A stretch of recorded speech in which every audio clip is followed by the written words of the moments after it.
Okay, so hello and welcome everyone to this instance of the Interdisciplinary Research Seminar here at the Hong Kong Institute for the Humanities and Social Sciences. Okay, I hope everyone can hear me now. Yeah, so welcome to this instance of the Interdisciplinary Research Seminar here at the Hong Kong Institute for the Humanities and Social Sciences. I'm Ghassan Moazin. I'm an assistant professor here at the Institute. And today we're very happy to welcome to the research seminar our very own Dr. Li Ji, who is an associate professor at HKU. She is with a joint appointment both here at the Institute and at the School of Modern Languages and Cultures. And we're particularly excited because she will be talking to us today about her new book that just came out with Oxford University Press, At the Frontier of God's Empire, a Missionary Odyssey in Modern China. This is not Dr. Li's first book. Her first book, God's Little Daughters, Catholic Women in 19th Century Manchuria, came out with the University of Washington Press in 2015.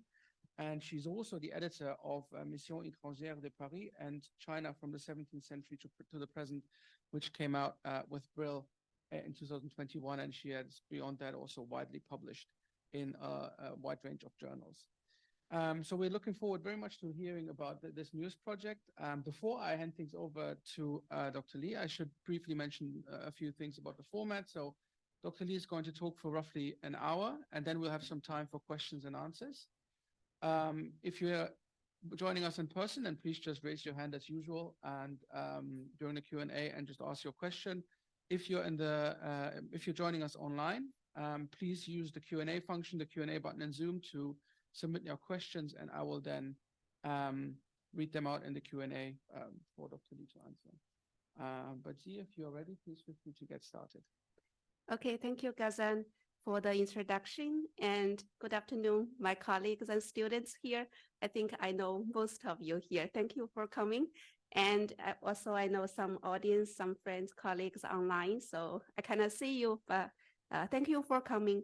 And I feel so honored to give the talk to introduce my book here in May Hall, because this project started in Hong Kong.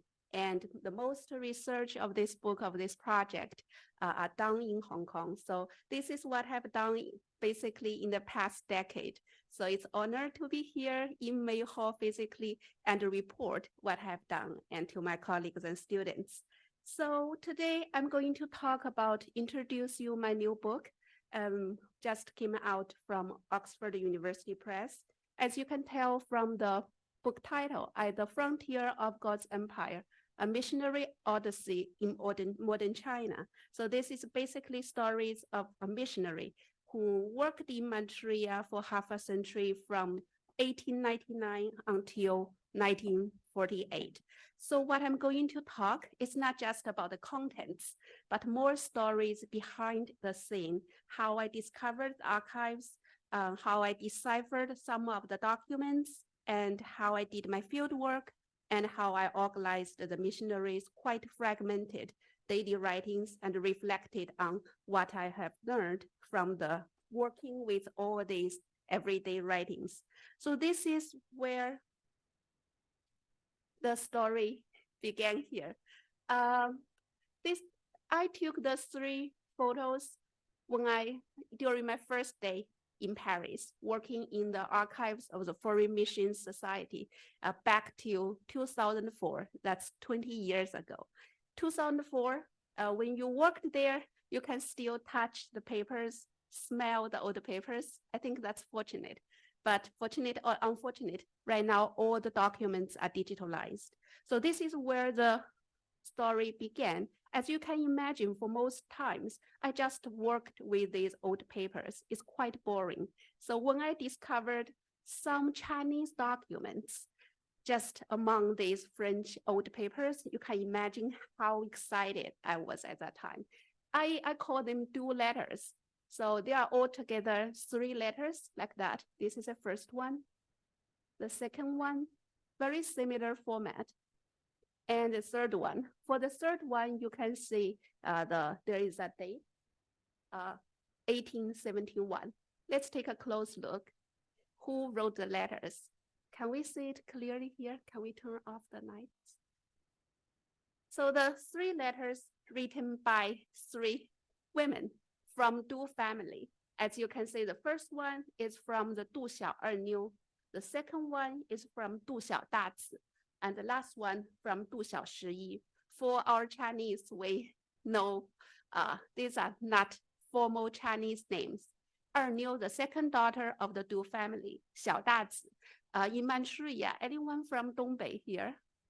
So usually we use like 小大子 means the youngest of the family, like we call 老姨, that means the youngest auntie in the family. And 度小十一, this is also a very Manchurian Dongbei practice. You name your children by number. So the three girls named very informally, but they all have baptized names. They are Golette, Shenyu, God's little daughter, literally translated. The 度小二妞 is Golette. 度小大子 is Madeleine, and 度小十一 is Mahi. And all these letters are written to Father Lin Shenfu. But at this point, I don't know who is Lin Shenfu, who are the two daughters. And let's take a close look about the letters. What's the letters about? So here sorry. Okay, you can see the line here. It calls the first line of one of the letters. It says 神女不知恩父的病好没好. God literally translated as God's daughter. I don't know if kind father, you are recovered from illness a lot. If you are recovered, please come back. I beg you to come back. So very emotional, very private. And here, this is another line from another letter. We can finally find some information here. I marked it yellow. It says, 到如今三台子没有长神父. Until now, 三台子 seems like a place name, a village name. Right now, 三台子 has no missionary priest in residence. And 包神父立路道, Father Bao established a convent. 路道 here means convent. So this is a new form of religious establishment introduced to China in the 19th century. And apparently, these two women, they didn't want to enter the convent. So she wrote, 神女不愿意进去, 她规矩小女不愿意. God's daughter, that means I don't want to join them because I don't want to follow their rules. So this is also another story. So these girls, apparently, they don't want to become nuns, as we understand, living a communal life with other Catholic women in a convent. They stayed at home, but they take vows of chastity and they worked for the church. So they are called actually the Chinese Catholic virgins, 守贞女. That's a very individualized Chinese practice of Catholic women. And however, I got fascinated with this place. Where is Santaizi and who is Father Lin? And it will be very hard to find Santaizi in today's China if you check the today's Chinese maps. But however, Santaizi it's not difficult to find Santaizi in the church records. Here is a map produced by the MEP, the Foreign Missions of Paris, in 1889. It's called the Map of Catholic Manchuria. And it's easy to find Santaizi. And Mukden is today's Shenyang, the provincial capital city of Liaoning province.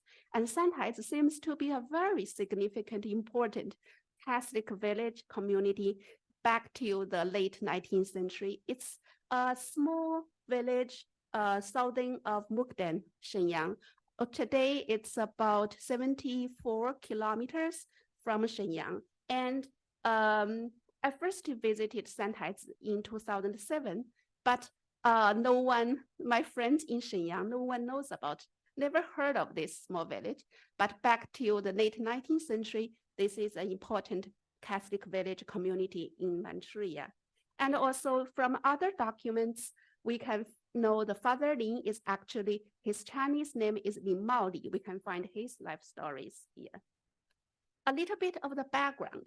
These missionaries, they came to China after the two opium wars. So this is a map of 1858 showing you the different Catholic religious orders groups, they work in China. During that time, the Vatican, they reorganized the Far East, the different regions, and they entrusted different regions of China to different Catholic organizations. And we can see that Manchuria, Tibet, Yunnan, Guizhou, Guangxi, Guangdong, so these border and frontier regions were all entrusted to MEP. So MEP played an important role in these frontier areas. And also we have French Lazarists, French Jesuits. So French people, French Catholic missionaries have played a very important role in late 19th century in China. And the Roman Catholic Manchuria mission was officially established in 1848. After half a century, 5 decades, they developed over 400 Catholic communities. So this map was produced in 1889. If we take a close look, you can see there are many different Catholic villages, Catholic communities. They have different legends showing that here we have Chinese Catholic, there we have French Catholic missionaries in residence. So it's quite impressive. And Santais, of course, is one of the biggest Catholic communities in Manchuria during that time. And here are 3 photos of Santais Church. The first one shows the church of Santais before the Boxer uprising. That's about 1900, before the Boxers' attack on the village church. So the very first village church was erected by MEP missionary back to 1860s. And unfortunately, during the Boxer uprising, this church was destroyed. And with the Boxer indemnity and other donations from France, domestic donations, they rebuilt the village church. This grand style church can host as many as 2,600 people doing mass together in this church. But again, unfortunately, during the Chinese Cultural Revolution in 1960s and 70s, this church was destroyed again, demolished during the Cultural Revolution. And in the early 1982, this is a current village church built in plain style and still there. I took the picture about 10 years ago during my field work there. And also during my first stage of research in Paris, I discovered a set of documents. It's very interesting. It's called in English, Documents of Speaking Chinese, Souvenir from Santais. And you can see inside the book, it seems like some dialogues itemized. But what does it? I can't read it at that time. So I left all the documents aside and I finished my dissertation and published my first book. This book was published in 2015. And during that time, I already worked in Hong Kong in the institute in Mayhaw. So it's more convenient for me to conduct field work back to the Santais village. So I wrote, before publication of this book, I wrote a very brief epilogue meeting the 2 descendants, because I managed to find the descendants of the 2 women who wrote the letters I showed you at the beginning. So I interviewed them, I made friends of them. I feel that there are a lot more stories waiting for me to explore. So that's the first stage of my research. And now I'm going to show you some of my fieldwork photos. I took this photo about 10 years ago in a March day, early spring day. As you can see, for those of you who are familiar with Dongbei, Manchuria, this is a very, very typical scene for a village in Dongbei. And all the people on the picture except me are from Du family, are surnamed Du. And this young man is Du Huaisheng. He is the first Du family descendant I knew of. And he introduced me to all the 2 different families. And here you can see the village church, and you can see a stone stele standing here. So this stone stele was erected after the Boxer uprising. The Boxers attacked the village church and besieged it for 21 days. So we can see some inscriptions there and a list of the names of Catholic villagers who died during the Boxers' attack. And these are the 2 within one family of the 2 descendants. And again, all the Du people. And this old lady is Du Fengjun. I interviewed her. This photo was taken in 2012 in Taichung. So she was one of the Du daughters, God's little daughters, Shen Yu, from the Du women who wrote the letters at the beginning. And at the age of 14, her parents arranged a marriage for her, but she refused.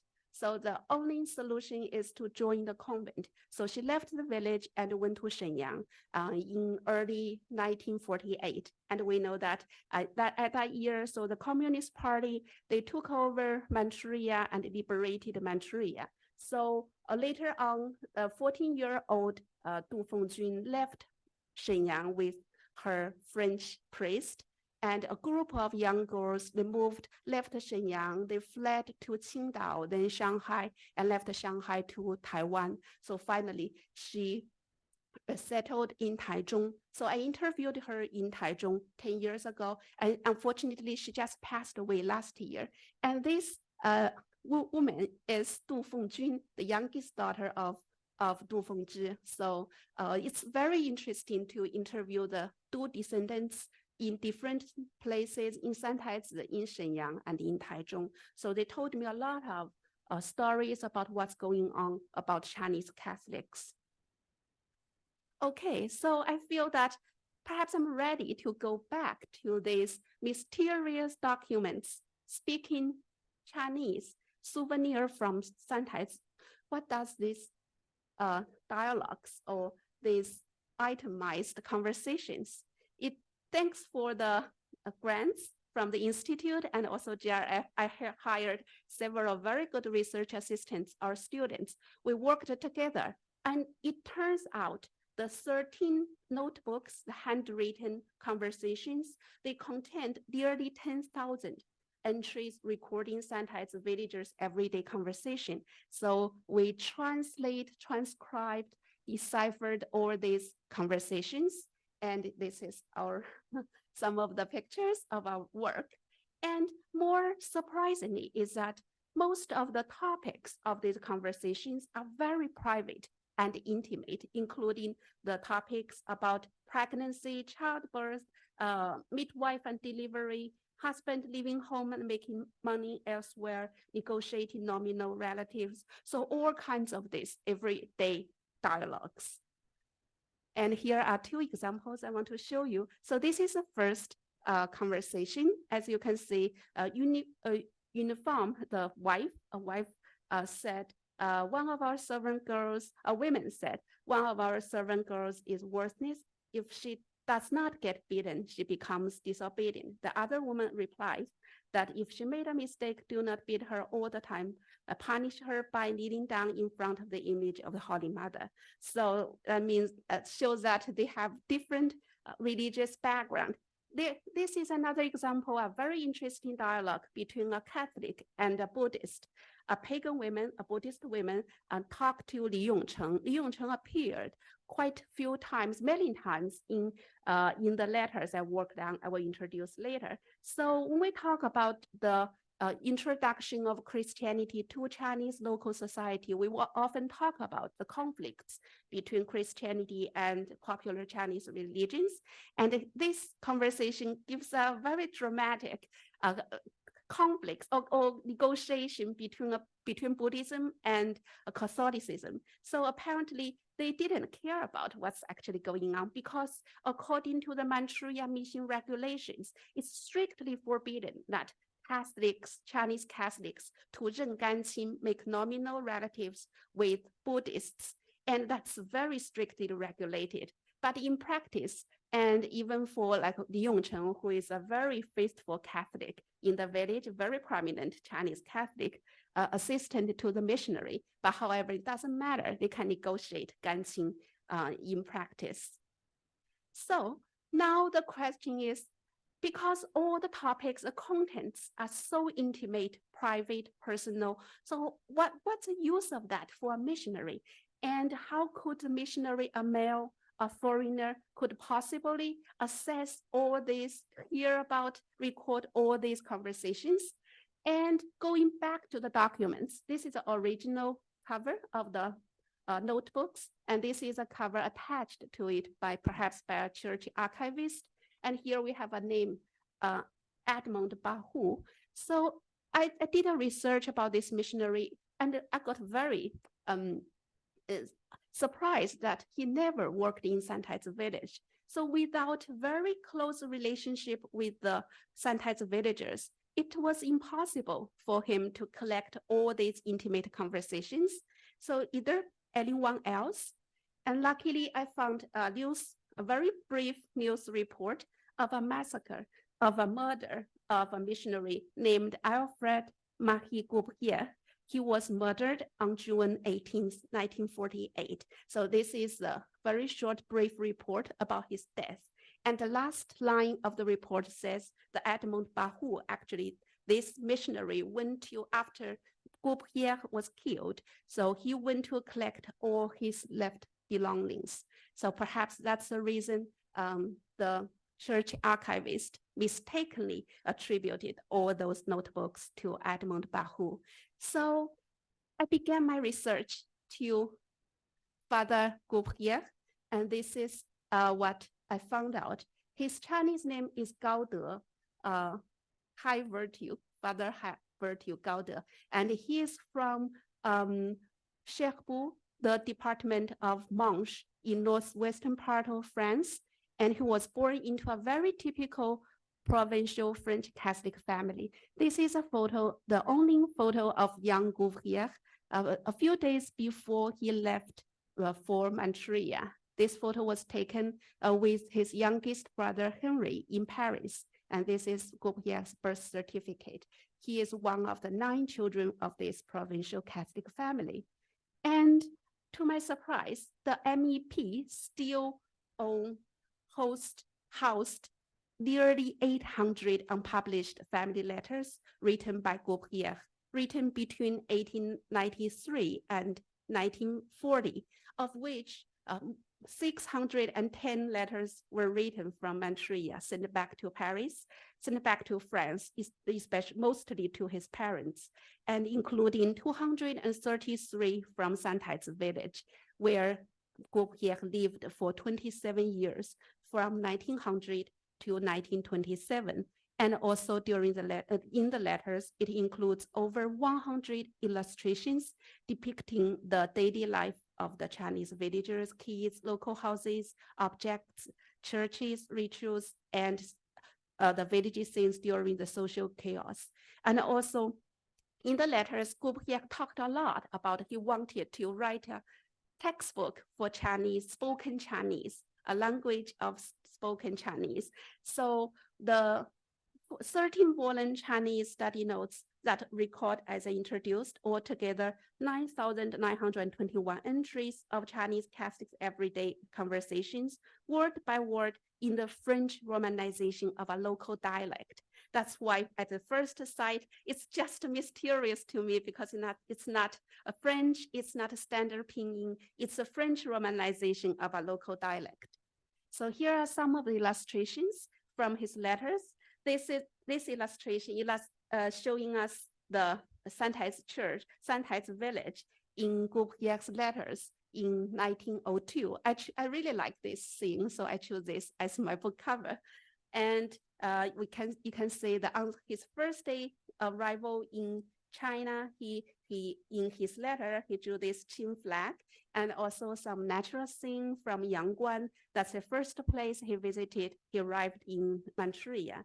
And also he loves children. He depicted a lot of children in his letters, introducing, for example, the dudou. That's very typical Dongbei, northeastern clothing for children.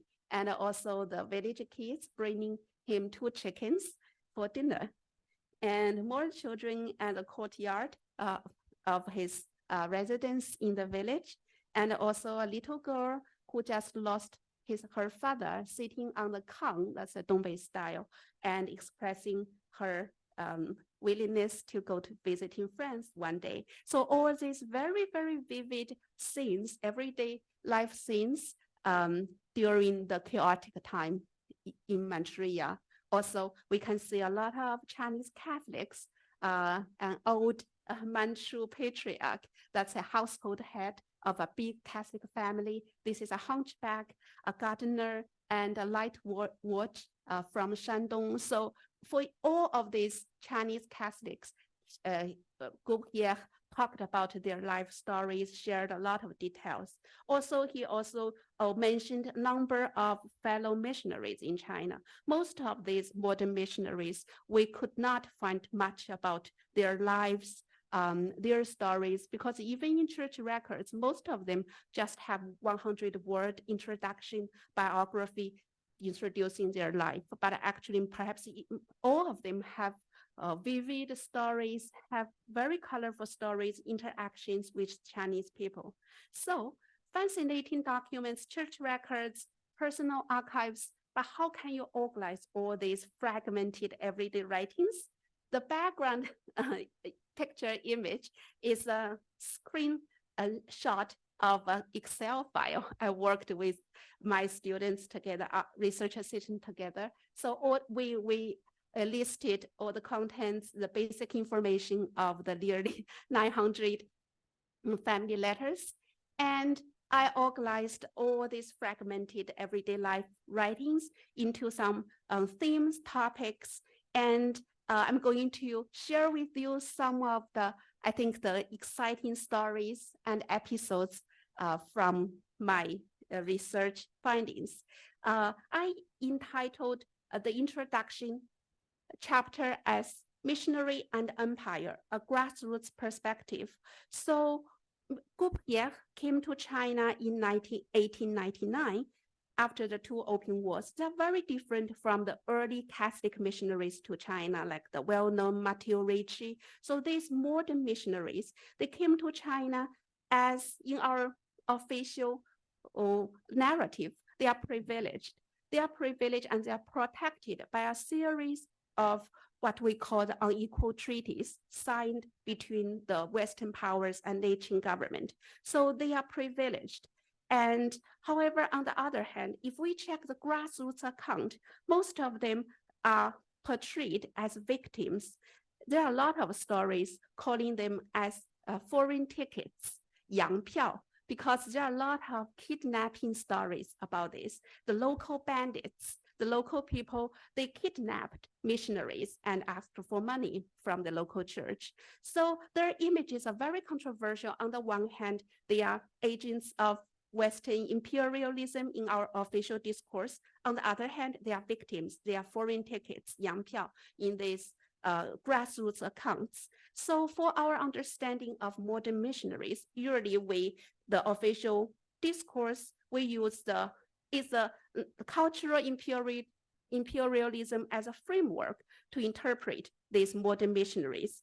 However, if we shift our gaze from the missionaries as agents of a hegemonic Western culture to the actual process of intercultural communication, we can see the dynamics of Chinese communities and the emergence of a modern China that was founded in the multi-layered quotidian practices of grassroots societies.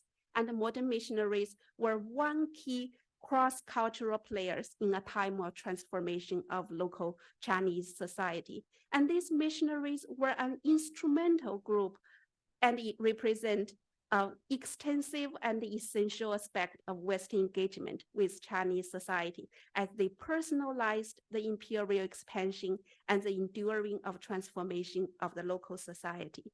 So here is also from the missionary records. This is as early as 1854, and a missionary from the MEP visited today's West Liaoning province and discovered 13 Catholic communities there. All of them are actually immigrant settlements. So in one chapter, it talks about mass migration and Christianity. And for our colleagues who work on Manchuria history, so migration, especially we know the Guangdong, and basically the Manchuria is an immigrant society.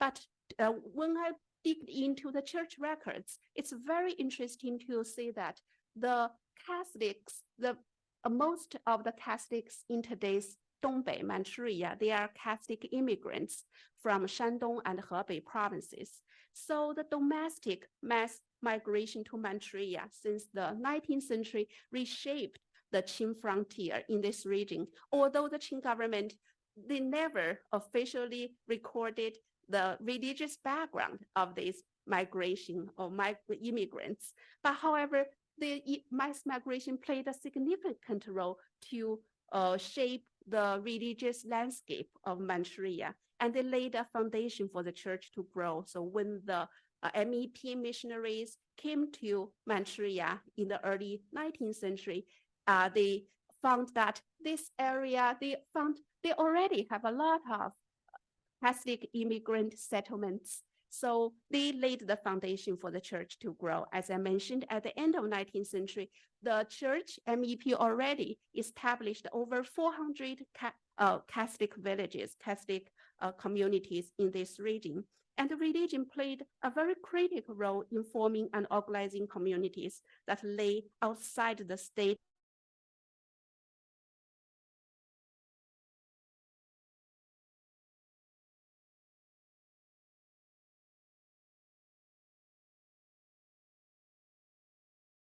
roles of Christianity in the local